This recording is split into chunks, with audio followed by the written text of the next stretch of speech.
Sutra d'Anuradha.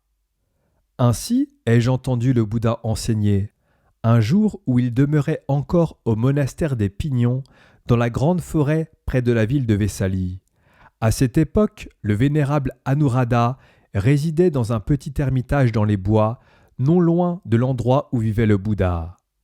Un jour, un groupe de reclus d'une autre tradition vint trouver le vénérable Anuradha. Après avoir échangé les politesses d'usage, ils demandèrent au vénérable moine : « Vénérable, le Tathagata est reconnu comme ayant atteint les plus hauts fruits de l'éveil. Il a certainement évoqué avec vous et expliqué les 4 propositions suivantes. Après la mort, le Tathagata continue d'exister.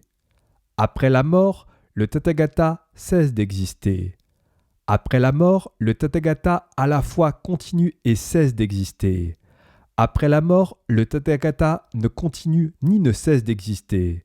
S'il vous plaît, dites-nous laquelle de ces propositions est vraie. » Le vénérable Anuradha répondit : « Mes amis, le Tathagata, celui qui est honoré par le monde, qui a réalisé les plus hauts fruits de l'éveil, n'a jamais évoqué ni expliqué les 4 propositions que vous venez de mentionner. » En entendant la réponse du vénérable Anuradha, les reclus dirent : « Peut-être ce moine vient-il juste d'être ordonné, et si tel n'est pas le cas, ce ne doit être qu'un idiot. » N'étant pas satisfaits de la réponse donnée par le vénérable Anuradha, ils le quittèrent.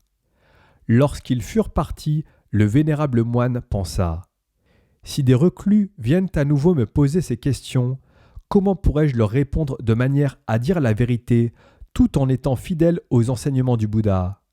Comment répondre tout en restant en harmonie avec le vrai dharma et en étant à l'abri des critiques des pratiquants de la voie du Bouddha ? » Anuradha alla alors trouver le Bouddha.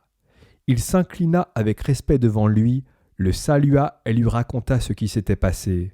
Le Bouddha lui demanda : « Anuradha, qu'en penses-tu ?